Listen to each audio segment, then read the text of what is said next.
Le père célibataire entendit le mot « au secours » résonner des profondeurs de la terre. Il courut vers l'endroit et fut paralysé en voyant un enfant de 6 ans serrant fort une femme au fond d'un trou profond. Au lieu d'appeler les services d'urgence, il les sortit de là et les cacha dans la cabane pour tendre un piège aux responsables. En fin de compte, qui était coupable d'avoir enterré cette mère et son enfant? Et dans quel but? Leonardo Aguilar, 40 ans, était un père célibataire avec une fille de 8 ans nommée Gabriela. Il vivait à San Angel, dans une petite maison avec un jardin arrière suffisamment grand pour cultiver quelques pots de menthe et de piment. Leonardo parlait peu, mais il était ferme, habitué au rythme méticuleux du travail de charpentier et à l'habitude de vérifier chaque serrure avant d'aller dormir. Chaque midi, il passait devant un terrain vague en bordure de la forêt de Chapultepec pour vérifier si quelqu'un l'envahissait ou y jetait des ordures. Aussi pour prendre une grande inspiration et calmer son esprit avant de rentrer à la maison préparer le repas de sa fille. Mais ce midi-là, en traversant une zone sèche où les vieilles racines dépassaient comme des os de main, il entendit un son ténu, comme un fil qui se casse, quelque chose entre un coup lointain et un murmure rauque qui émergeait de quelque part. Un seul mot, prolongé et désespéré, au secours. Leonardo s'accroupit, tendit l'oreille et fit le tour d'un monticule qui saillait comme une étrange enflure sur la surface desséchée. Entre le bruit d'une respiration agitée et la chute de gravier, une voix enfantine lui serra la gorge. Leonardo écarta brusquement l'herbe du bord d'un trou et vit une scène dont il se souviendrait avec exactitude des années plus tard. Un enfant aux yeux gonflés par les pleurs serrait de toutes ses forces une femme enterrée jusqu'à la poitrine dans une étroite fosse de terre.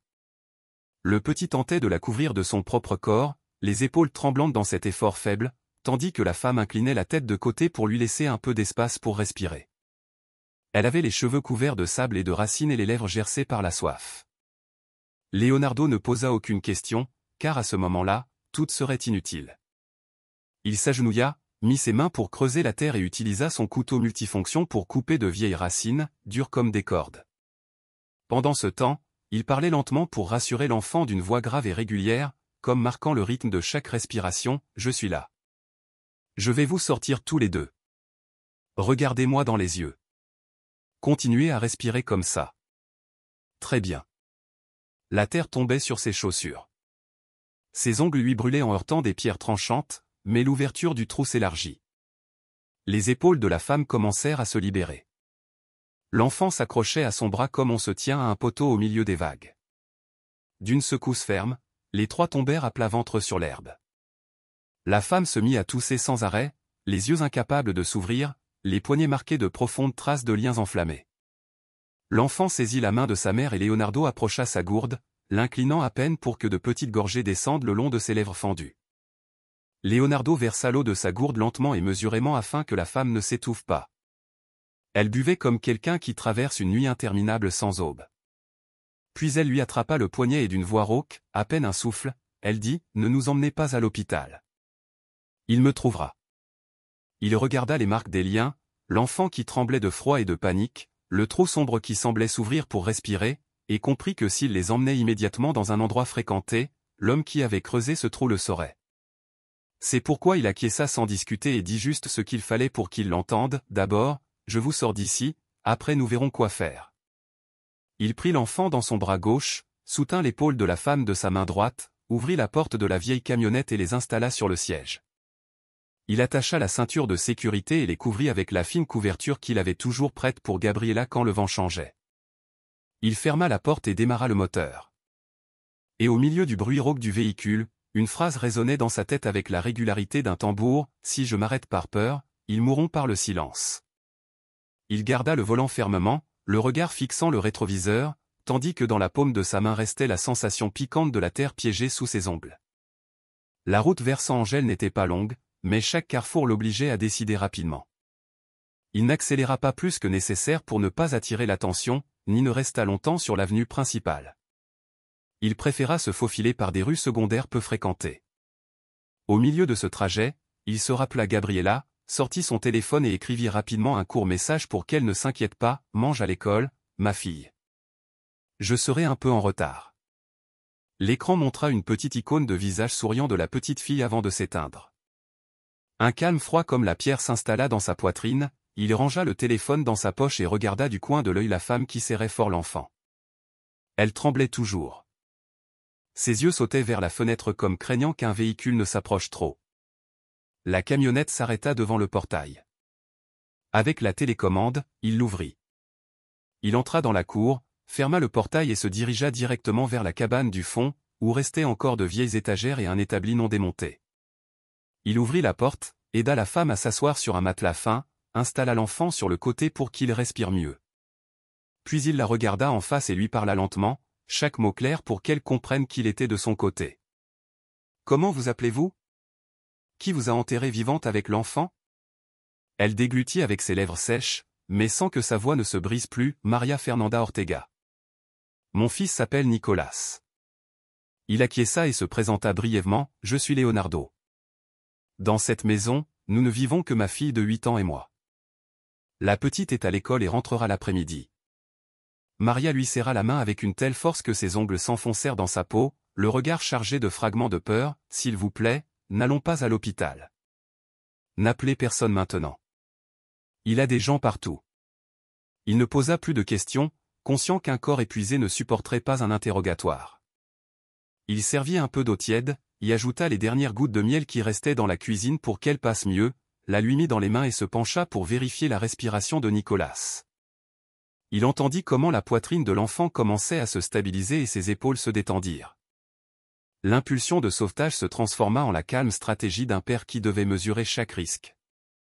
Dans la maison, on n'entendait que le tic-tac de l'horloge murale.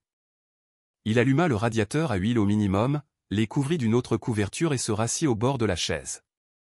Il parla comme s'il se le rappelait à lui-même, « Nous allons choisir le moment et le lieu pour nous montrer. Nous ne laisserons pas cet homme diriger la partie. Maintenant, la seule chose qui compte, c'est que vous et l'enfant respiriez régulièrement. » Maria le regarda longuement comme pour mesurer si elle pouvait entièrement faire confiance à un inconnu. Ses lèvres bougèrent à peine et finalement elle inclina lentement la tête, relâchant la pression de sa main, sa respiration moins agitée. Leonardo se leva pour vérifier de nouveau le cadenas de la porte latérale. À peine toucha-t-il le loquet, il respira profondément et retourna à la cabane. Il était sur le point de demander à Maria si elle pouvait manger un peu d'atoll léger. Quand sa main l'attrapa par la manche, la force n'était plus faible.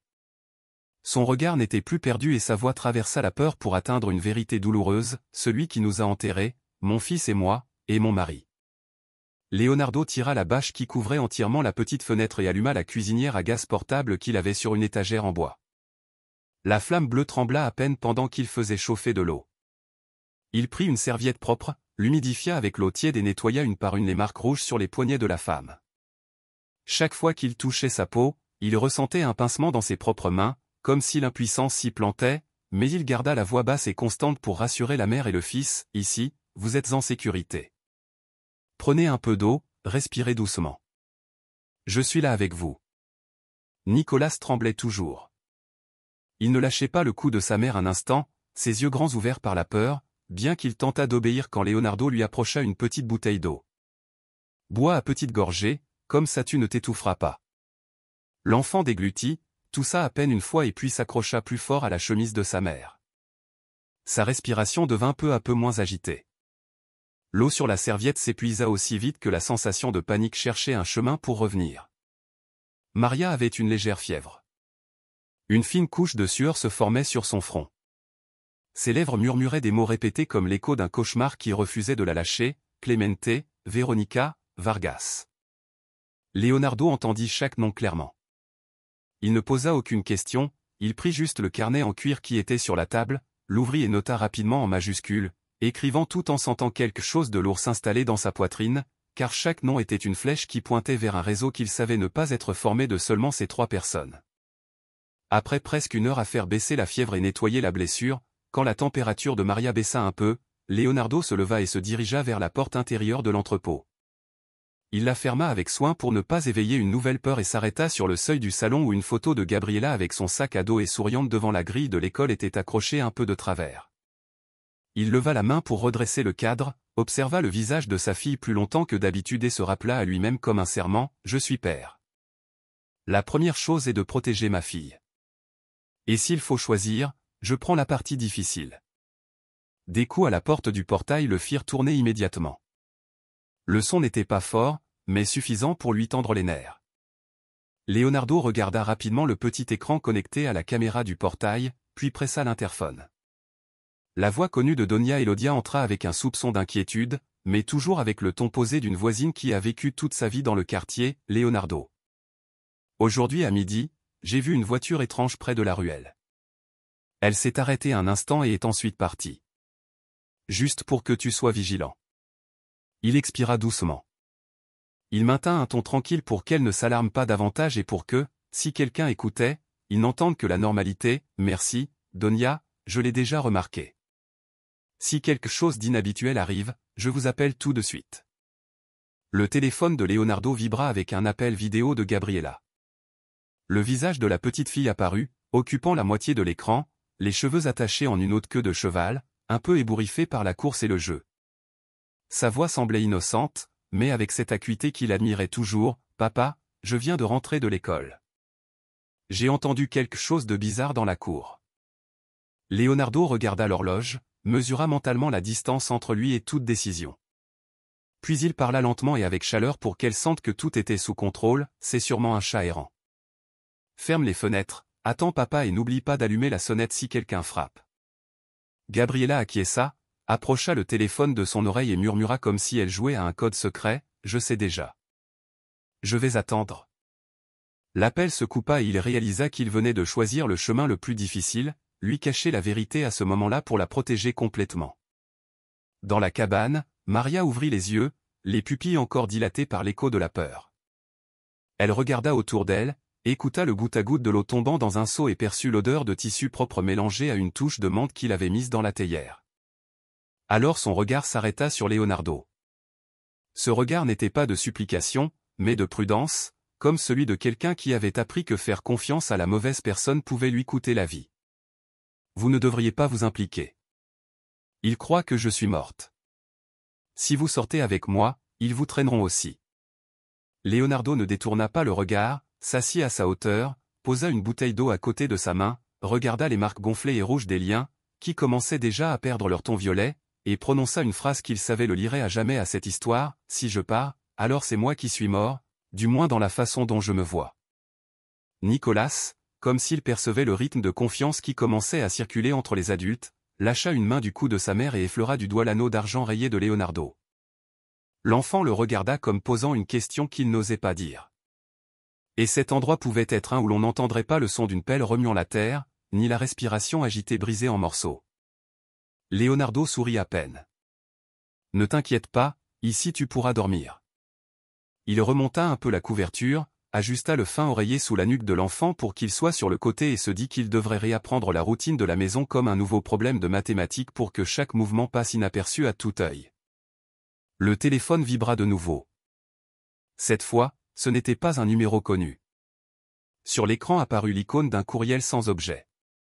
Leonardo l'ouvrit par réflexe, mais arrêta son doigt à mi-chemin, se souvenant d'une vieille habitude de sa profession qui lui exigeait toujours d'examiner les moindres détails. Il regarda Maria, vit qu'elle avait déjà fermé les yeux de fatigue. Il recula d'un pas pour que l'éclat de l'écran n'illumine pas son visage et ouvrit alors le message. La première image qui apparut fut la plaque d'immatriculation de sa voiture, photographiée de très près. Le reflet de la lumière sur la fine couche de poussière révélait que la photo avait été prise très récemment. En dessous, une seule ligne, sans signe d'exclamation, sans menace exagérée, juste 3 mots aussi froids qu'une main se refermant sur la nuque, « Ne t'en mêle pas ». La photo de la plaque avec la phrase « Ne t'en mêle pas » restait allumée sur l'écran comme un œil froid, mais Leonardo ne l'éteignit pas immédiatement. Il la rangea dans un dossier séparé, activa la vérification en 2 étapes pour tous ses comptes, changea le mot de passe de son adresse email secondaire, puis ouvrit son carnet pour chercher un nom qu'il n'avait appelé qu'en cas d'absolue nécessité pendant de nombreuses années, Daniel Herrera, un vieil ami d'études qui avait travaillé dans le service des comptes personnels d'une grande banque. Quand de l'autre côté de la ligne 1, « Allô » se fit entendre, Leonardo ne tourna pas autour du pot. Il raconta brièvement l'histoire de la mère et de l'enfant, 3 noms, et demanda de vérifier les transactions liées au fonds de bienfaisance au nom de Clemente Dominguez, en particulier les sommes retirées ou transférées après la disparition de Maria. Daniel garda le silence quelques secondes puis dit très clairement, s'il y a eu des mouvements après leur disparition, ce serait le clou qui scelle le cercueil. Mais tu dois garder le silence. Je vérifierai par un canal interne et je te rappellerai. En raccrochant, il envoya un message à Roré Ramirez, ex-chauffeur de Clemente, qui une nuit au terminal de bus lui avait raconté un fragment d'histoire, un homme aux yeux qui connaissait la peur et une conscience encore persistante, le citant sur le parking arrière d'une cafétéria, où le bruit de la climatisation était suffisant pour que personne n'écoute accidentellement. En chemin, il écrivit à Gabriela en lui disant que cet après-midi, il devrait faire une course près de la maison, qu'elle devait faire ses devoirs et ne devait ouvrir la porte à personne, et que si quelque chose d'étrange arrivait, elle devait appeler immédiatement le numéro de Donia Elodia. La petite répondit par un petit cœur et cela suffit à lui rappeler qu'il devait aller droit au but et revenir directement. Roré arriva tôt, appuyé contre sa vieille voiture, les mains dans les poches comme s'il y avait une brise, bien que l'air fût immobile. Il regarda autour de lui puis tendit à Leonardo une clé USB argentée et un vieux téléphone sans carte SIM. « Je ne veux plus garder ça. Mon ancien patron avait des repas trop longs et avec trop d'alcool. Je ne faisais que conduire et écouter. Mais une fois, elle a parlé si clairement que j'ai dû enregistrer. Écoutez. » dit Roré à voix basse, avec un remords propre à celui qui sait qu'il fait le bon choix, mais craint le coup. Leonardo brancha les écouteurs sur place. Il entendit le tintement des verres, le raclement d'une chaise, puis une voix féminine froide et sèche comme un éclat de verre, « Quand elle disparaîtra, tout sera à nous. » Suivi du rire grave d'un homme qu'il supposa être Clemente. L'enregistrement était court, mais suffisant pour qu'il ressente une chaleur soudaine dans le dos, car dans un plan pour enterrer quelqu'un, les personnes impliquées restaient rarement silencieuses. Il serra la main de Roré. « Merci. Je ne te laisserai pas t'exposer. » Roré sourit de travers. « Ce n'est rien. Je ne veux juste pas devenir un méchant, parce que parfois le silence aide le mal. » En arrivant à l'entrepôt, il alluma l'ordinateur, copia le fichier et en joua un fragment pour que Maria l'entende. Elle sursauta comme si quelqu'un l'avait tirée du bord d'un précipice.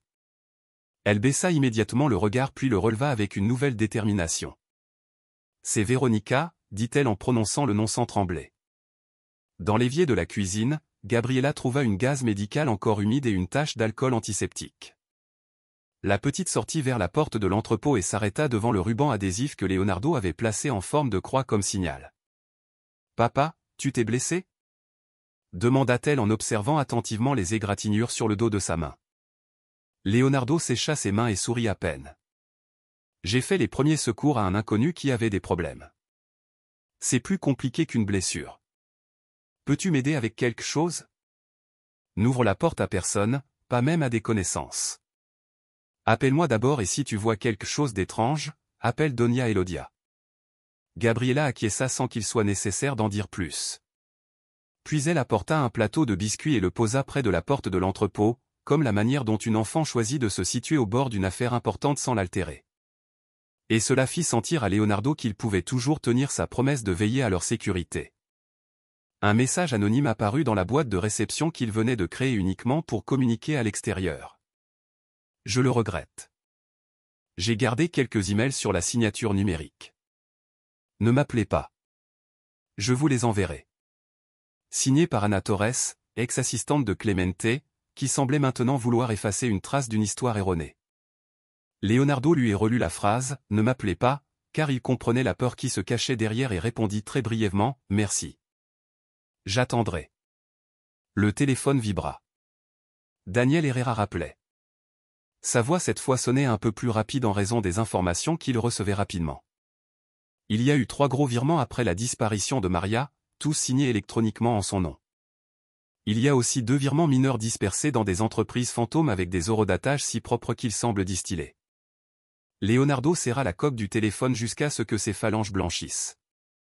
C'est suffisant pour ouvrir une procédure, mais pas pour fermer toutes les voies d'évasion. Ils diront qu'elle a autorisé avant ou qu'ils ont utilisé sa signature à son insu. Daniel garda le silence un instant avant de dire « Je peux obtenir les journaux d'accès et les adresses IP, mais j'ai besoin de temps. En attendant, ne laisse personne te mettre sur la défensive. C'est toi qui dois choisir le moment. » Après l'appel, il vérifia de nouveau les serrures et demanda à Sylvia Roras du service social les démarches pour une protection temporaire des mineurs. Puis il retourna à son bureau, où Maria rangeait les feuilles qu'il avait imprimées avec les noms de Clemente, Véronica et Vargas, alignés comme 3 lames déjà nommées. Elle le regarda. « Si je témoigne, je perdrai mon travail, je perdrai mon mari, mais si je me tais, je perds mon fils. Que pensez-vous que je devrais choisir? Leonardo l'observa longuement, comme répondant avec son propre calme. Nous n'allons pas choisir de perdre, nous allons choisir de récupérer, mais il faut le récupérer une fois pour toutes. Juste à ce moment-là, la boîte de réception anonyme qu'il avait créée pour une nouvelle identité, Monsieur Aranda, s'illumina. Il y avait un seul message de l'avocat Emilio Vargas: Monsieur Aranda, si vous êtes sérieux avec la structure offshore, rencontrez-moi à Polanco demain. Leonardo regarda l'écran, écouta la respiration tranquille de Nicolas et le doux tintement d'une tasse dans les mains de Gabriela dans la cuisine et sentit que la boussole dans sa tête pointait vers un seul endroit: y aller, mais ne pas y aller. Le lendemain matin, Leonardo enfila une chemise sombre, des lunettes à monture fine et entra dans l'immeuble de verre du quartier financier de Polanco, comme un client habituel, non comme un père protégeant deux victimes cachées dans un entrepôt. Il utilisa une carte de visiteur pour passer l'accès, gardant son rôle de Monsieur Aranda, avec le calme qu'il avait appris lors de ses signatures de contrats de bois. La réceptionniste le conduisit à l'étage supérieur, dans une petite salle de réunion aux murs de verre qui reflétait chaque respiration. Et à la tête de la table se trouvait Emilio Vargas, avocat de plus de 40 ans, costume sur mesure, chaussures lustrées, connu dans le milieu comme l'homme qui recousait les fissures des riches avec des poings indétectables. Vargas se leva et lui tendit la main. « C'est un plaisir, Monsieur Aranda. Ici, nous gérons des actifs délicats avec une discrétion absolue, d'autant plus lorsque le client sait se comporter. » Leonardo lui rendit la poignée de main avec juste la force et la brièveté nécessaires et posa sur la table un dossier leur avec quelques termes qu'il avait déjà mémorisés. « J'ai besoin d'une structure à 3 niveaux avec lettre de représentation, justification d'origine et si possible quelque chose de similaire à un cas que j'ai entendu, où l'on est passé d'un fonds de santé à une façade éducative pour que tout paraisse propre. » Vargas inclina légèrement la tête avec une fierté difficile à cacher. La pointe du stylo de Leonardo frôla la poche de sa chemise, activant discrètement l'enregistreur. Il contrôla sa respiration pour que sa voix ne s'élève pas. Un fonds de santé. Nous pouvons créer une façade éducative avec une lettre de confirmation de collaboration et même une carte de financement communautaire, si impeccable que tout audit sourirait, dit Vargas avec le ton de celui qui se vante de son métier. Il sortit un organigramme modèle et le tourna vers son client. 3 couches intermédiaires, 2 comptes de séquestre, une entité mère à l'étranger, signature numérique qui passe par le service de secrétariat, pour ne jamais toucher une main réelle et bien sur le tout avec un but noble, du moins sur papier. Leonardo acquiesça en notant rapidement quelques mots-clés et désigna la case d'approbation. Je veux voir la chaîne standard des autorisations. Qui signe en premier? Qui après? Les délais pour clore la commande. Parce que mes investisseurs préfèrent les certitudes. Vargas fit glisser une autre feuille avec un terme sheet modèle et sourit à peine. La certitude est notre spécialité. Le téléphone vibra dans la poche de Leonardo. Il eut le temps de voir le nom de Gabriela sur l'écran. Il demanda une seconde et approcha l'appareil de son oreille. La voix de la petite, basse et rapide, lui parvint avec urgence. Papa.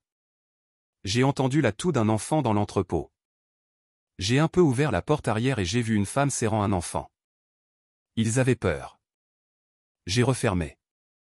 Tu as quelqu'un dans le jardin? Le pouls de Leonardo fit un bond, mais il garda sa voix neutre.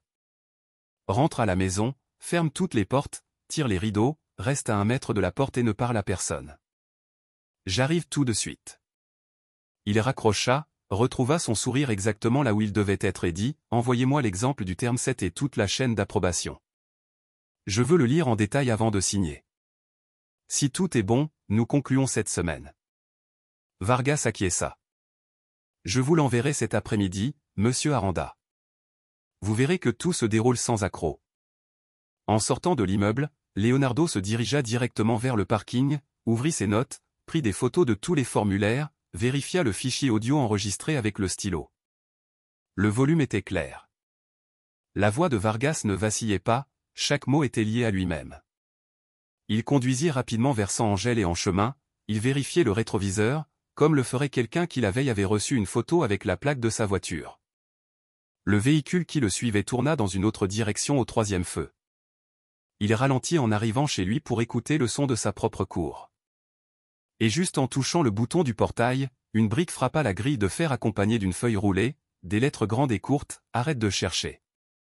l'encre si épaisse qu'elle transperçait les fibres du papier. Maria sortit sur le seuil de l'entrepôt en entendant le coup. Elle s'accrocha au pli de sa blouse et ses yeux parcoururent l'endroit comme quelqu'un qui a réappris le réflexe de survivre. S'ils savent que je suis vivante. S'ils sont arrivés jusqu'ici, murmura-t-elle.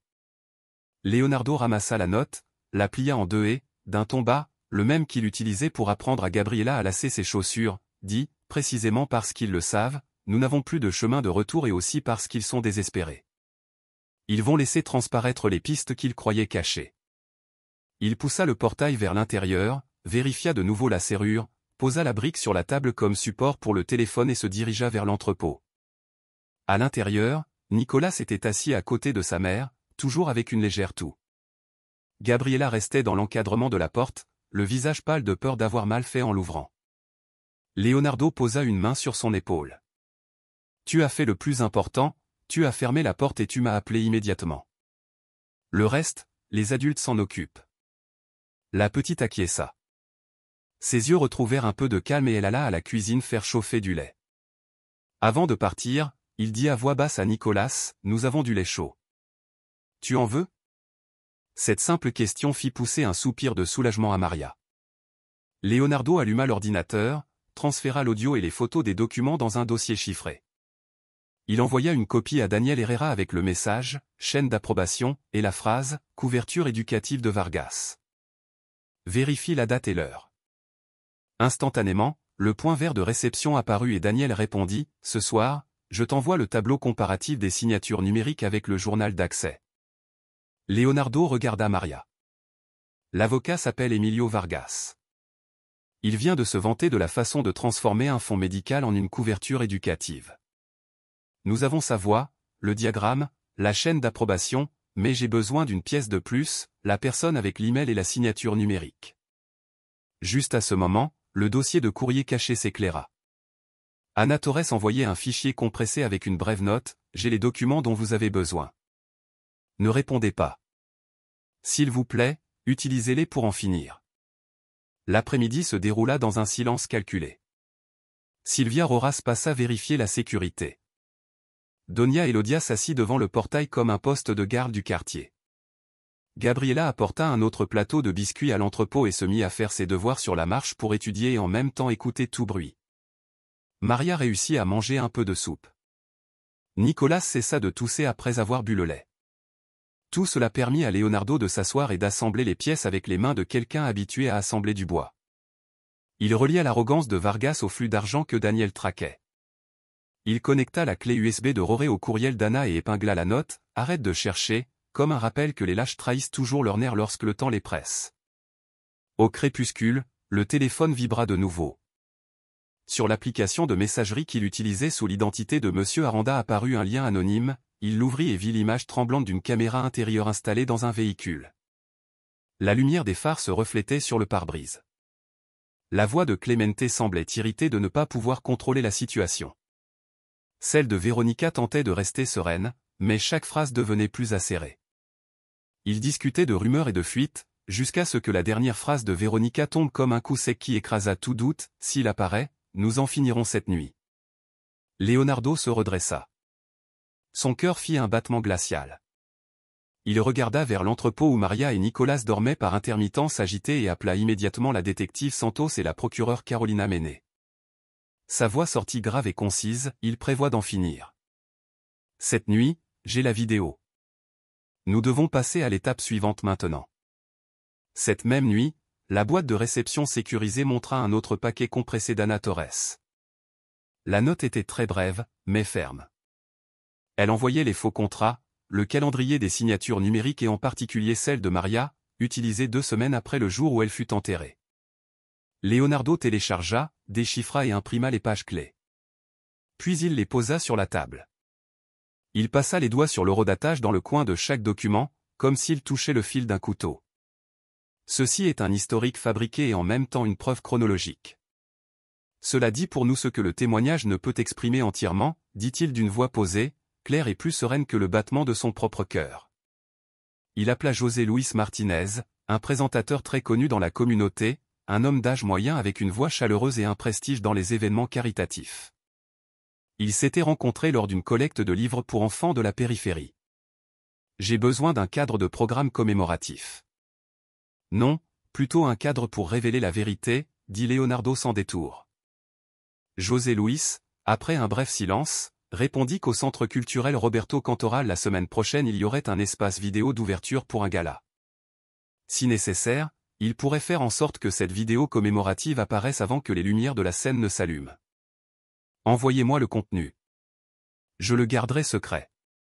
Quand les lumières s'allumeront, il faut que ce soit quelque chose d'impossible à ignorer, affirma-t-il du ton ferme de celui qui a déjà décidé de se ranger du bon côté. Dans l'entrepôt, Leonardo étendit un grand tableau de liège au milieu du sol. Autour, il plaça de fines cordes et des épingles de couleur. Il colla la photo de la fosse à côté des relevés de compte que Daniel Herrera venait d'envoyer. Il fixa l'extrait audio de la clé USB de Roré, en haut, les courriels d'Anna. Puis il tendit à Maria un marqueur épais. Marque les dates dont tu te souviens. Ça n'a pas besoin d'être long, juste exact. Maria respira profondément. Elle marqua le jour du mariage, le jour où le fond reçut son premier parrainage, le jour où elle disparut de la vue de tous et fut contrainte de voir l'obscurité. Ses yeux étaient secs et sa voix ne tremblait plus quand elle leva les yeux. Je veux dire cette phrase devant tout le monde. J'ai survécu et mon fils aussi. Daniel Herrera apparut en fin d'après-midi avec un dossier mince mais de grande valeur. C'était un homme qui préférait la précision, il parlait donc peu.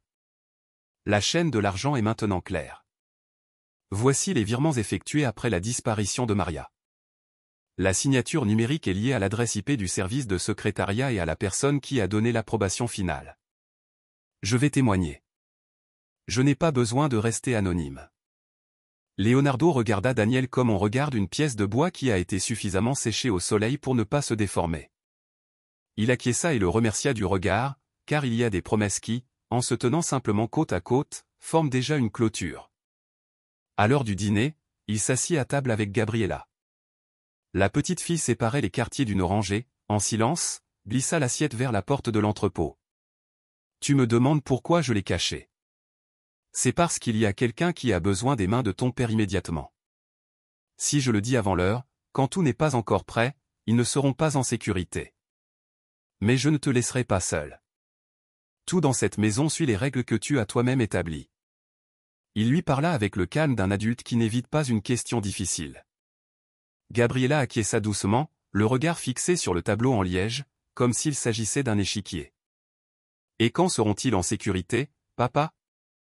Quand les lumières s'allumeront et qu'ils n'auront plus besoin de se cacher, répondit-il d'un ton qui n'élevait pas la voix, mais avec le poids de quelqu'un qui a déjà choisi le chemin qu'il va prendre. À la tombée de la nuit, Sylvia Roras passa vérifier rapidement les verrous et la position du système d'alarme. Donia Elodia conversait avec Gabriela à propos de ses devoirs de dessin. Pendant ce temps, Leonardo unissait les clips dans un seul fichier. Il lui donna un titre simple, « Ce qu'ils ont enterré, la vérité ». Il élimina le bruit. Il inséra des sous-titres pour que chaque mot de « Quand elle disparaîtra, tout sera à nous » soit clairement audible au milieu du silence. Et il ajouta l'horodatage dans le coin de l'écran, pour que lors de la projection dans l'auditorium, chaque minute et chaque seconde pointe directement vers celui qui a signé, transféré et souri. Le dernier message de l'expéditeur anonyme arriva presque à minuit. C'était la photo d'une invitation pour un gala de Clemente Dominguez. Papier épais, encre en relief, un logo brillant imprimé dans le coin. En dessous, une seule ligne, rendez-vous sur scène. Leonardo la lut, l'arrangea et éteignit l'écran comme quelqu'un qui éteint un interrupteur dans sa tête. Il se tourna vers Maria, qui à ce moment-là ajustait la couverture sur Nicolas, et lui parla doucement et fermement, sans qu'il soit nécessaire de le souligner. Nous n'allons plus nous cacher. Cette fois, ce sont eux qui doivent craindre la lumière. Le soir, au Centre culturel Roberto Cantoral, la salle était pleine, mais les conversations s'éteignirent rapidement lorsque l'équipe technique réduisit les lumières. José Luis Martinez, le maître de cérémonie habituel de la communauté, un homme d'âge moyen avec une voix chaleureuse et sereine, vérifia le microphone une dernière fois, puis se tourna vers Leonardo, Daniel et Anna, parlant d'un ton si bas que seuls eux purent l'entendre. Quand la vidéo commencera, n'interrompez pas. Laissez la vérité faire le reste. Daniel Herrera ouvrit un porte-document mince, arrangeant avec précision les relevés de compte imprimés et étiquetés avec la date et l'heure. Anna Torres tenait fermement la clé USB qui contenait les courriels et les contrats falsifiés. Ses mains tremblaient légèrement, mais ses yeux brillaient comme si elle avait rendu le nom correct à un fait qui avait été trop longtemps déformé. La musique de fond s'arrêta, l'écran s'alluma. La première image montrait un couvercle métallique rouillé avec un petit tube de ventilation dépassant de la terre remuée. On entendait des respirations agitées et rauques. Personne n'eut besoin de narration car tous comprirent qu'il y avait quelqu'un là-dessous. La salle entière garda le silence. Le public se pencha en avant comme voulant écouter de plus près. Alors, une voix féminine familière retentit, provenant de l'enregistrement que Roré Ramirez avait livré, « Quand elle disparaîtra, tout sera à nous ». Dans les rangées centrales, un fauteuil se leva brusquement. Clemente Dominguez désigna l'écran. Sa voix après élevée pour couvrir la panique, « Montage. Tout est un montage. » Leonardo marcha lentement vers le bord de la scène, contrôlant sa respiration comme lorsqu'il maintenait son équilibre en aiguisant une lame de charpentier. Si c'était un montage, pourquoi votre signature électronique est-elle datée d'après le jour de sa disparition? La chaîne d'approbation répondra pour vous. Daniel leva les relevés de compte vers la lumière pour que la caméra fasse un gros plan. Les dates imprimées en gras restaient immobiles, fermes, comme des clous déjà enfoncés dans le bois. Soudain, l'électricité scintilla. Une ombre traversa le plafond. Le régisseur sont courus derrière le rideau et un jeune technicien revint murmurer à l'oreille de José Luis, « Quelqu'un a coupé l'interrupteur principal. » Leonardo leva la main en signe de calme. Roré Ramirez poussa un projecteur de secours et l'alluma avec une source d'énergie indépendante. L'écran s'illumina de nouveau immédiatement. Les chiffres et les mots réapparurent à leur place comme s'ils n'avaient jamais quitté la scène. Au fond de la salle, un groupe de personnes venait d'entrer par la porte latérale. Carolina Mené, procureure du parquet, une femme d'un peu plus de 30 ans, à la posture ferme et au regard direct, porta la radio à sa bouche, mais garda un ton de voix tranquille, attendait le moment de l'auto-incrimination. Enregistré sans arrêt. 2 policiers en civil se placèrent séparément, un de chaque côté. Ils bougeaient à peine, mais leurs yeux ne quittaient pas la rangée où étaient assis Clemente et Veronica Sanchez. Leonardo regarda sur le côté de la scène et acquiesça légèrement. Maria Fernanda Ortega apparut à ses côtés. Ses mains tremblaient encore des souvenirs, mais sa voix résonna lointaine et ferme lorsqu'il la plaça devant le microphone. « Je ne suis pas morte. » La phrase n'était ni longue ni dramatique, mais elle fit se redresser plusieurs personnes dans la salle comme si on les avait appelées par leur propre nom, car il ne s'agissait pas seulement de signaler un crime, mais d'un retour que le coupable n'avait jamais prévu. Maria ne pleura pas. Elle fixa simplement son regard sur la rangée où était assise Veronica et ajouta d'un ton suffisamment fort pour être entendu, « Il m'a enterré et tu as signé les papiers pour ôter la vie au plus faible. » Veronica se décomposa, s'agrippa au bras de son fauteuil et recula d'un pas comme si elle voulait se fondre dans la foule. Clemente serra les dents, tentant de se tourner vers la première rangée où quelques connaissances du monde des sponsors étaient assises cherchant un regard complice, mais ne trouva que des visages qui détournaient le regard. José Luis inclina à peine le microphone et sa voix retrouva le rythme propre à un présentateur. « Mesdames et messieurs, regardez les dates. Ce n'est pas une histoire, c'est le journal d'un acte criminel. » Alors que le projecteur restait allumé et que le montage continuait de montrer des photographies de la fosse, la séquence de virements et les courriels pour planifier la signature numérique, le téléphone dans la poche de la veste de Leonardo vibra avec insistance, comme si quelqu'un lui tapait doucement sur la poitrine. Il le sortit, le regarda rapidement et une sensation glaciale lui parcourut la colonne vertébrale. C'était une photographie de Gabriela debout près de la fenêtre de la maison à San Angel, la lumière intérieure projetant cette teinte jaune qu'il laissait toujours la nuit. En dessous, un bref message, « Et ta petite fille ?» Il serra le téléphone si fort que ses phalanges blanchirent, gardant le regard fixé sur l'écran du projecteur pour que personne ne remarque le moindre changement dans son expression. Mais son esprit avait déjà changé de rythme, car à ce moment-là, sous les lumières de la scène, il y avait une maison qui avait besoin de plus de lumière que toutes les autres. Le message, « Et ta petite fille ?» continuait de briller dans son esprit comme une bande glacée. Leonardo salua rapidement de la tête José Luis et Daniel. Il fit signe à Anna de poursuivre la présentation et courut vers le parking.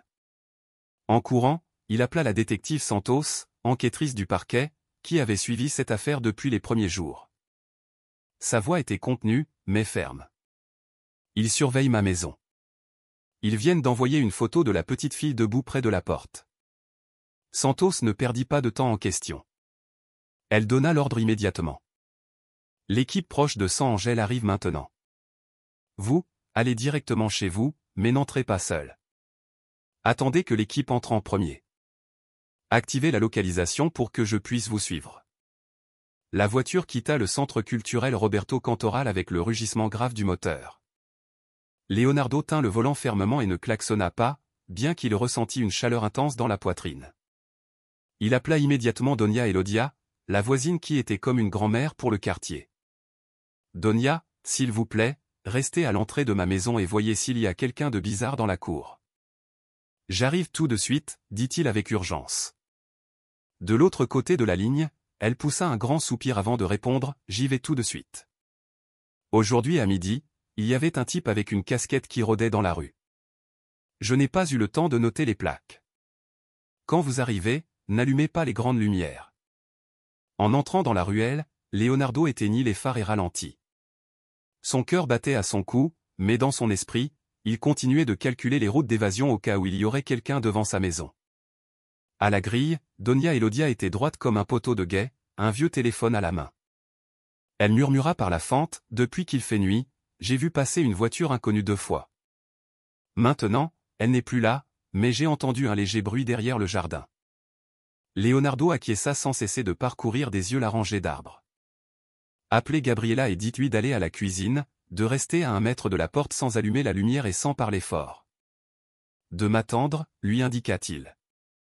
Elle composa immédiatement d'un ton ferme mais chaleureux et quelques secondes plus tard, le téléphone de Leonardo vibra. « Papa, je suis dans la cuisine. J'ai déjà fermé la porte.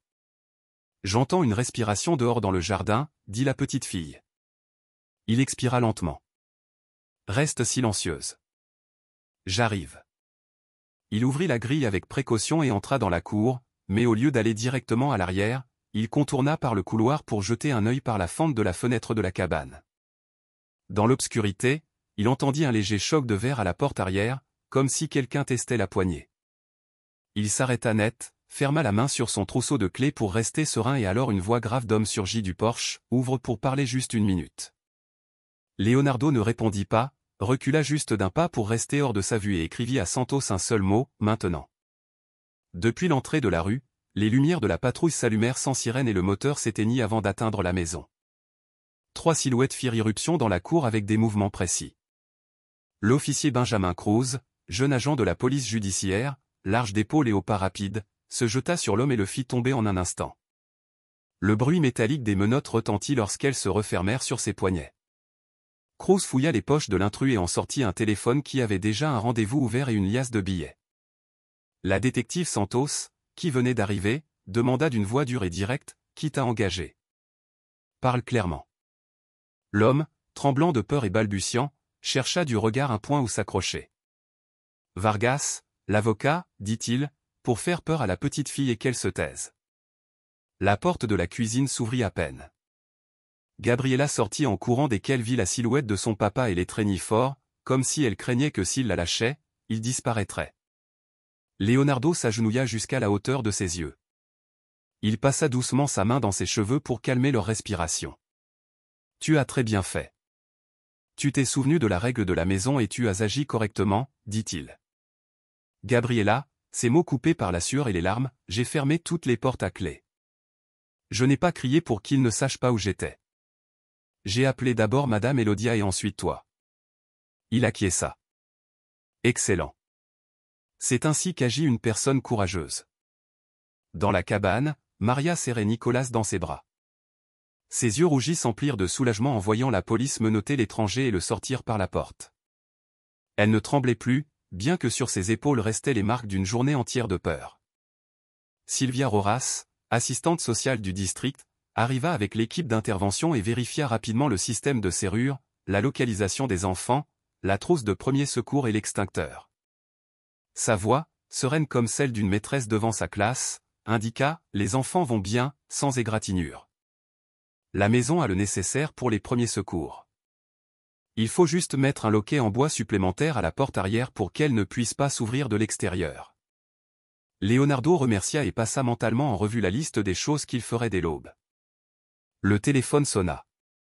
C'était Carolina Mené du parquet, d'une voix ferme.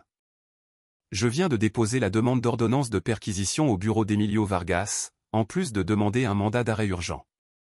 Demain matin, il y aura une audience sur l'arrestation, mais ils tenteront de détourner l'attention publique en utilisant un dossier pour diffamer la victime et demander la garde de l'enfant Nicolas. Prépare-toi avec des témoins et tout le soutien possible. Leonardo regarda Daniel dans la fenêtre de chat et reçut un rapide feu vert. Puis il répondit à Carolina, « Nous avons le terme, la chaîne d'approbation, des enregistrements et des courriels avec signature numérique. Suffisant pour les affronter. » Santos revint de la cour et tendit à Leonardo un téléphone récupéré.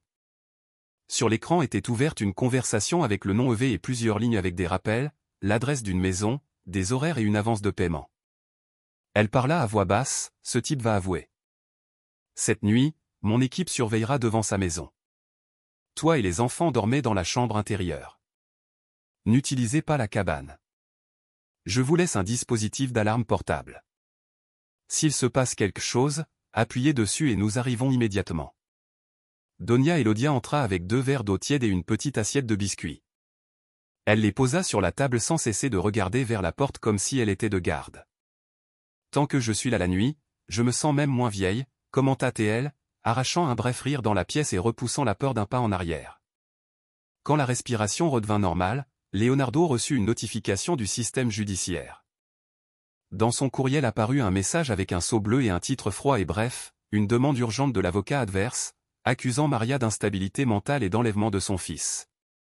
L'audience était fixée pour le lendemain matin devant la juge Patricia Colmenar, connue pour sa sévérité et sa droiture. Leonardo leva les yeux, parla rapidement avec Carolina au téléphone pour coordonner la stratégie de défense, puis se tourna vers Maria d'une voix posée et claire, comme lorsqu'il expliquait à Gabriela qu'une forte tempête passerait aussi. « Nous irons au tribunal et dirons exactement ce qui s'est passé. Ils vous ont enterrée vivante et ont utilisé votre nom pour voler. Demain, non seulement nous nous défendrons, nous mettrons tout sur la table à l'extérieur. » La nuit à San Angel était calme, sans vent, mais tous pouvaient sentir une fine couche d'air se tendre et le lendemain matin, cette tension devrait se rompre sous la lumière. Le matin, dans la petite salle d'audience, la lumière blanche était à peine suffisante et les rangées de bancs en bois étaient alignées comme des lignes de discipline. À gauche se trouvaient Clemente Dominguez, Veronica Sanchez et Emilio Vargas, ainsi que leur avocat de la défense, vêtus avec propreté, les visages cachés derrière des froncements de sourcils mesurés. À droite, Maria Fernanda Ortega était assise à côté de Leonardo et derrière eux, Daniel Herrera et Ana Torres tenaient les documents prêts. Carolina Mené du parquet occupait sa place dans la rangée de l'accusation. Sans quitter des yeux le groupe des accusés, sur l'estrade élevée se trouvait la juge Patricia Colmenar, une femme d'un peu plus de 40 ans, au dos droit et à la voix uniforme, que dans les cercles légaux de la ville on appelait « le marteau qui ne dévie pas ». L'avocat de la partie adverse se leva le premier, d'une voix douce et froide. « Nos clients cherchent seulement à garantir le bien-être du mineur. Madame Maria a un historique d'instabilité psychologique et présente des signes d'avoir soustrait l'enfant à un environnement sûr. » Le marteau frappa une fois. La juge Colmenar ne changea pas d'expression. « Je veux entendre des preuves. Pas des slogans. » La parole est à la partie accusatrice. Carolina acquiesça légèrement vers Daniel. Daniel Herrera s'avança, posa sur l'estrade un dossier mince mais lourd, les documents marqués comme un rail dont on ne peut sortir. Voici la série de virements depuis le fonds, administrés par Monsieur Clemente, 3 sommes importantes réalisées après la date de disparition de Madame Maria. Le moment de chaque transaction est authentifié par le système bancaire et par le fournisseur de la signature numérique. C'est une chronologie impossible à falsifier. Il ajouta également le journal d'accès avec l'adresse IP du service de secrétariat. Le son des feuilles qui tournaient remplit l'air, mais personne ne toussa. Ce fut le tour d'Ana Torres. Elle se tint droite, serrant la clé USB comme si elle tenait une confession. Ce sont des courriels internes et la lettre demandant la légalisation de la signature de Madame Maria pour des contrats dont elle ignorait tout. Je m'excuse pour le temps où je suis restée silencieuse. Elle tourna la tête et regarda directement Clemente sans détourner le regard. Je suis ici pour réparer mon erreur. Carolina donna la parole à un autre témoin. Arturo Beltran, notaire indépendant, mince et portant des lunettes à monture fine, monta à la barre d'une voix grave. J'ai comparé la chaîne de signature numérique au nom de Madame Maria avec l'échantillon biométrique original de sa signature. Le motif postérieur à la disparition est une copie numérique. La pression naturelle du tracé, la vibration de la ligne et les poses du stylo ne correspondent pas. Il montra les graphiques imprimés en couleur, expliquant brièvement. Si brièvement que la défense ne trouva pas l'occasion d'interrompre. Carolina fit un signe vers le fond. Roré Ramirez posa un petit enregistreur sur la table et reproduisit un fragment dont la provenance avait été vérifiée. On entendit le léger tintement des verres, le raclement d'une chaise, puis la voix claire et glaciale de Véronica, « Quand elle disparaîtra, tout sera à nous. » Des rires masculins très près du microphone que tous reconnurent. La défense demanda à objecter pour manque de contexte suffisant, mais la juge leva la main. C'est admis. Cela sera considéré avec le reste des éléments de preuve. Elle baissa les yeux vers son dossier, puis les releva. Madame Maria, souhaitez-vous faire une déclaration? Maria se leva, la main sur le dos de Nicolas, comme pour se calmer. Sa voix n'était pas forte, mais ronde et posée, pour qu'aucun mot ne tombe dans le vide. Ils m'ont enterré, mais mon fils entendait encore mon cœur. Je veux vivre pour que mon fils ne grandisse pas avec la peur. Cette phrase poussa la salle vers la vérité. Les calomnies s'effondrèrent comme des morceaux de papier mouillé. L'avocat de la partie adverse tenta de se débattre. Votre honneur, ce sont des mots sentimentaux, mais Carolina Mené coupa court. Votre honneur, en plus de la chaîne de paiement, nous présentons la vidéo des menaces envoyées à la famille du témoin, la lettre engageant quelqu'un pour aller à leur domicile et le résultat de la saisie provisoire du téléphone de l'intrus, où il admet avoir reçu des ordres de monsieur Emilio Vargas de faire peur pour qu'il se taise. Nous sollicitons la détention provisoire des 3 prévenus et l'ordonnance de protection absolue pour la victime, ainsi que la reconnaissance du droit temporaire de Madame Maria à la garde de l'enfant Nicolas sous la supervision du service social. Il y eut un bref silence. Le marteau frappa 3 fois. La 3e avec la fermeté d'un verrou qui se met en place. Ce tribunal ordonne la détention provisoire de Clemente Dominguez, Véronica Sanchez et Emilio Vargas pour l'enquête sur tentative d'homicide, fraude et obstruction à la justice. Il leur est ordonné de rembourser le fonds détourné et une ordonnance de restriction permanente est imposée envers les victimes et les mineurs impliqués. L'ordonnance de protection absolue est appliquée pour Madame Maria Fernanda Ortega et le mineur Nicolas. La garde temporaire de l'enfant est accordée à sa mère sous la supervision du service social. La juge regarda directement les 2 parties. Le tribunal ne reconnaît que ce qui peut être prouvé. Les menottes se refermèrent sur les poignets. 2 policiers escortèrent les accusés par la sortie latérale. En arrivant à la porte, Véronica s'arrêta à mi-chemin. Elle se tourna pour regarder Leonardo. Le regard déjà sans l'éclat courtois. Il ne restait qu'une tache opaque et sombre. Il ne te pardonnera pas. La porte de la salle se referma. Le bruit de la serrure fut doux comme un soupir, laissant un silence dense que tous comprirent. Désormais, la lumière était allumée, mais l'obscurité ne se retirait pas encore complètement. Le chemin vers Tepoztlán n'était pas très loin, mais les 3 restèrent silencieux un bon moment. Gabriela, de temps en temps, montrait à Nicolas un cerf-volant emmêlé dans les fils électriques, tandis que Maria tenait son fils contre sa poitrine, comme si elle serrait la partie de sa vie qu'on venait de lui rendre. La petite maison se trouvait juste au bord d'une pente qui s'ouvrait vers le flanc de la colline avec un patio assez grand pour y mettre une table en bois et une nafre. Leonardo ouvrit la serrure, poussa la porte et s'écarta, laissant les 2 enfants entrer en premier comme si c'était un rituel pour recommencer. Gabriela franchit le seuil, regarda Maria et lui demanda avec toute la naturalité du monde, comme si elle le disait à un membre de la famille, « Vous aimez la cuisine en plein air ?» Maria sourit. Un sourire qui adoucit un visage entier marqué par de nombreuses nuits sans sommeil. « Si vous m'aidez à faire du pain, j'aime tout de suite. » Le dîner fut simple. Riz blanc, œufs au plat et une petite marmite de bouillon de poulet. Les 2 enfants rivalisaient pour raconter leurs histoires d'école. Gabriela parla de ses devoirs de dessin d'un arc-en-ciel. Nicolas raconta qu'il avait un nouvel ami qui savait plier des bateaux en papier. Tous 2 semblaient s'efforcer de s'enfouir dans les rires pour oublier les images lourdes. Leonardo faisait la vaisselle avec Maria. L'eau tiède glissant sur les mains rendait à quiconque le rythme d'une vie normale. Maria le regarda, la voix basse et égale pour que les enfants n'entendent pas clairement. Il m'a sauvé 2 fois, sous terre et à la barre du tribunal. Il secoua la tête, retournant une assiette avec précaution, parlant doucement pour que chaque mot reste à sa place.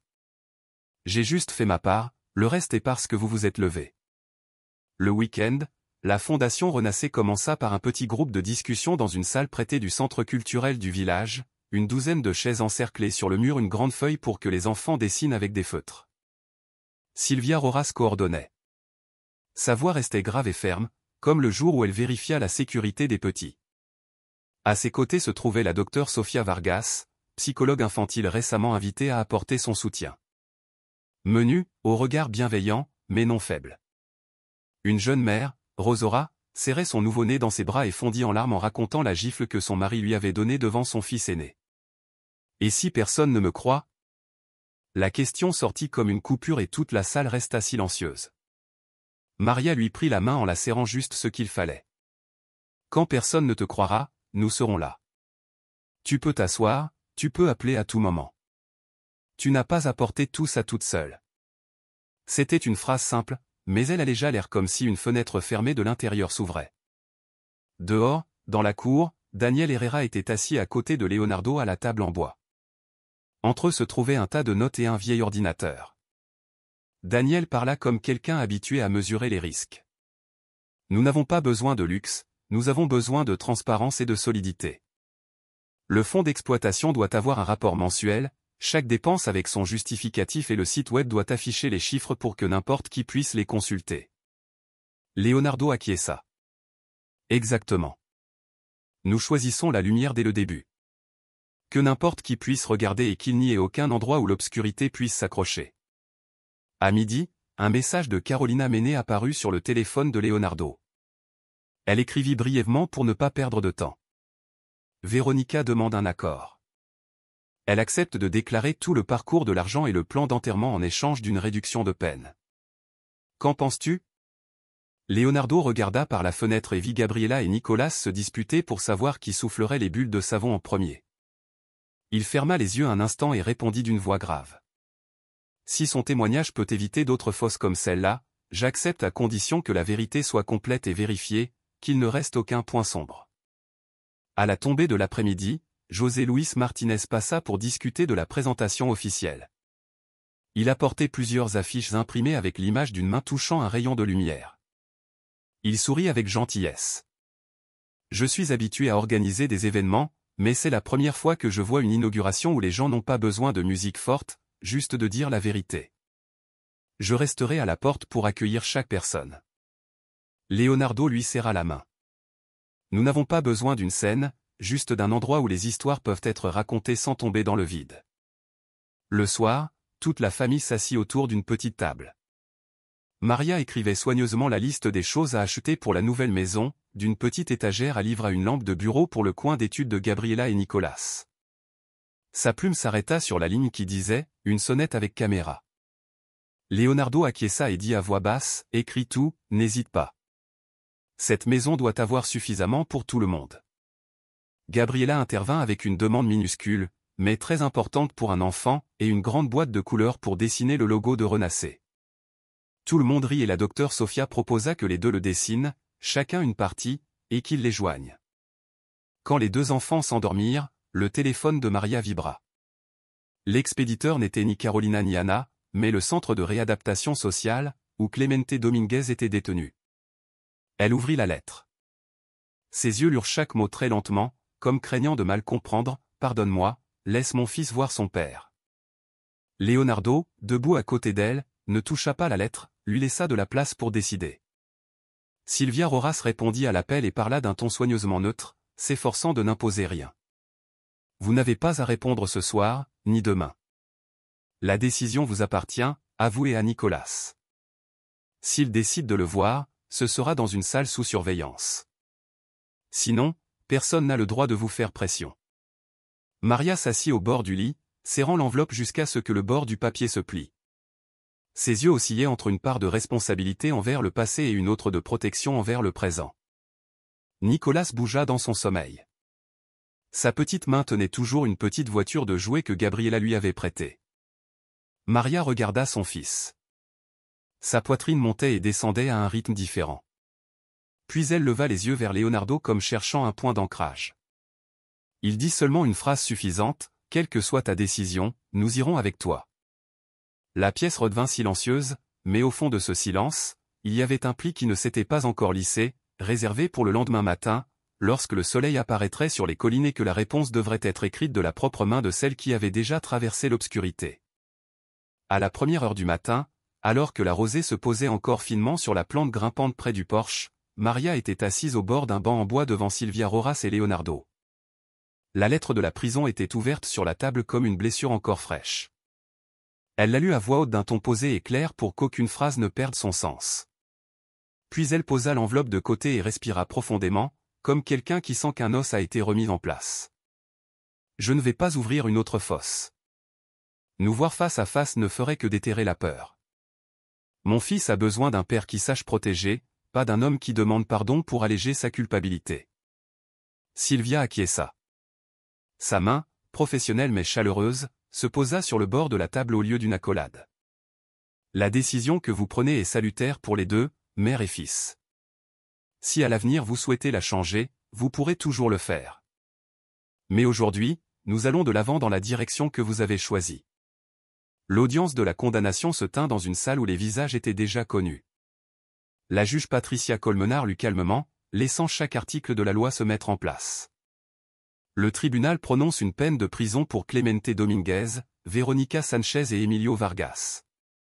Pour les délits de tentative d'homicide, fraude et obstruction à la justice, il leur est ordonné de rembourser le fonds qui a été détourné et une ordonnance de restriction permanente est imposée envers les victimes et les mineurs impliqués. Le dernier coup de marteau résonna fermement comme un verrou qui se met en place. Carolina Mené se pencha et murmura très bas à Leonardo. Une conclusion parfaite. Il ne répondit pas avec de longs mots, il acquiesça simplement, le regard fixé sur Maria qui tenait la main de Nicolas. Dans ce geste, il y avait un soupir entier qu'il avait gardé si longtemps. Cette nuit-là, la Fondation Renaissez fut inaugurée dans une petite salle du centre culturel du village. Les chaises en bois formaient un cercle. Une théière fumait et sur le mur était accrochée une affiche peinte à la main par les enfants. Une main émergeant de la terre atteignant un rayon de lumière. José Luis Martinez aidait à accueillir les invités. Daniel Herrera et Ana Torres vérifiaient dans un coin les diapositives avec les données publiques. La docteure Sofia Vargas plaçait le microphone au groupe qui animerait la présentation. L'ambiance était sereine comme avant un cours. Leonardo était à côté de Maria, observant comment Gabriela et Nicolas s'appliquaient à ranger les gobelets en papier sur la table. Quand ils allumèrent le microphone, il parla lentement et d'une voix grave, comme quand il encastre une planche dans son cadre. Ils ont enterré d'autres personnes avec des mensonges. Nous avons choisi de déterrer avec la vérité. Et à partir d'aujourd'hui, quiconque est poussé dans l'obscurité aura un endroit où rester pour pouvoir nous regarder à nouveau. Maria continua sans fioriture, mais avec fermeté. Et nous avons choisi de rester ensemble. Chaque histoire laissée ici ne sera pas pour juger, mais pour guérir. Après la brève intervention des premières personnes arrivées, Sylvia annonça la ligne directe. Daniel expliqua le mécanisme de transparence du fonds. Anna dit à voix basse, mais suffisamment pour être entendue, « Merci de m'avoir donné l'opportunité de réparer mes erreurs. » José Luis sourit et commenta que ce soir-là, il n'y avait pas besoin de musique car les voix étaient déjà suffisantes. La lumière du plafond n'était pas intense, juste assez chaude, pour que quiconque regardait se rende compte que leurs yeux n'étaient plus rouges d'avoir tant caché. Lorsque les invités se retirèrent, les quatre retournèrent à la petite maison de Tepoztlán. Gabriela posa sur la table la photographie fraîchement prise avec le vieil appareil photo argentique de José Luis, tous les quatre enlacés, les bras entrelacés sans raideur. La petite inclina la tête et demanda d'un ton, mi-plaisanterie, mi-vérité, « Papa, on a assez de chaises à la maison maintenant ?» Leonardo sourit, le regard tourné vers le coin de la pièce, où se trouvait la table en bois encore sans suffisamment de petites chaises. Peu importe le nombre de chaises, il y en aura toujours besoin tant qu'il y aura de la place pour chaque personne. Nicolas écouta, courut chercher un petit banc et Gabriela, en riant, l'aida à le placer à côté de la table, s'encastrant parfaitement. La lumière de la cuisine devint plus chaude. Le son du couteau frappant la planche à découper marquait un rythme constant comme un tambour. Maria coupait le gâteau. Leonardo faisait chauffer de l'eau. Les deux enfants rivalisaient pour compter les cuillères comme s'il s'agissait d'un jeu pour préparer le dîner. Au milieu de cette cuisine, les adultes n'avaient pas besoin de prononcer des phrases grandiloquentes. Ils se regardaient seulement de temps en temps et acquiesçaient doucement, car entre ces petits gestes, une vie normale revenait les embrasser. Ils ne ressentaient plus le besoin de partir nulle part car ils savaient qu'ils étaient au bon endroit. La nuit tomba. Le vent de la colline caressa doucement la cime des arbres. La porte de la maison resta entr'ouverte comme une invitation à une obscurité qui ne menaçait plus. Sylvia envoya un message de bonne nuit et avertit qu'elle passerait le lendemain pour vérifier le nouveau verrou installé. Carolina envoya une ligne « J'ai reçu l'itinéraire pour la déclaration complémentaire de Véronica ». Daniel partagea le lien vers le rapport financier du premier mois. Tout s'unissait en silence, comme des pièces d'un puzzle se mettant en place sans besoin d'applaudissements. Dans la petite chambre, Gabriella tendit à Nicolas le feutre de couleur qu'elle gardait comme un trésor. « Toi, tu dessines la moitié de la main, moi, je dessine la moitié illuminée. » Le dessin de la main touchant le rayon de lumière eut une nouvelle version, maintenant placée à côté de la photo des quatre. Maria resta debout dans l'encadrement de la porte, observant les enfants murmurer sur les choses qu'ils joueraient demain. Ses mains se détendaient au rythme de la respiration de la maison. Leonardo posa la théière sur la table, versa dans 2 petites tasses et en poussa une vers elle sans avoir besoin de dire quoi que ce soit d'autre. Dehors, la nuit était dense, mais pas lourde. La pente gardait un silence comme si elle protégeait une promesse. Et à l'intérieur de la maison, tous savaient que si quelqu'un frappait à la porte, ce serait un voisin, un ami, quelqu'un qui venait raconter son histoire. Ce n'était plus de la peur. Le cercle se refermait avec une ouverture bienveillante pour que, dès demain, la lumière continue d'être suffisante pour que beaucoup d'autres personnes puissent entrer. L'histoire ne se termine pas par des acclamations, mais par la lumière tamisée d'une lampe de cuisine, assez chaude pour que quiconque s'est égaré retrouve le chemin. Lorsque les méchants ont utilisé des mensonges pour enterrer une mère et un enfant, la justice a trouvé sa place. Les coupables ont été punis, les victimes ont été protégées et les mains bienveillantes ont reçu en récompense la paix qu'elles méritaient. Leonardo n'était pas un héros avec une cape, il a juste choisi de faire ce qui était juste au moment où personne n'osait. Et cette détermination a sauvé des vies, a sorti la vérité de la boue et a transformé la peur en un foyer nommé Renascer, Renaissance. Et vous, si vous trouviez un petit cri de détresse au milieu du tumulte de la vie, vous arrêteriez-vous ou passeriez-vous votre chemin?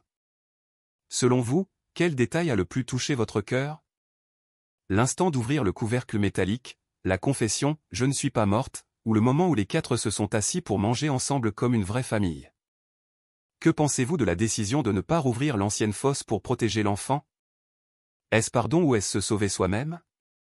En tant que créateur de la chaîne, je souhaite vous demander de tout mon cœur, allez-vous bien aujourd'hui? Dans quelle ville vous trouvez-vous? Dans quelle situation écoutez-vous cette histoire? Si vous vous sentez fatigué, laissez un point ou un message. Moi et tous ceux qui sommes ici le liront et seront à vos côtés. Voulez-vous envoyer quelques mots d'encouragement à quelqu'un qui a besoin d'un peu de lumière? Si cette histoire vous a touché, commentez ce que vous ressentez, partagez-la avec un ami de confiance et suivez la chaîne afin que nous puissions continuer à raconter des chemins où les bons sont récompensés, les méchants sont punis et la bonté trouve toujours son chemin de retour.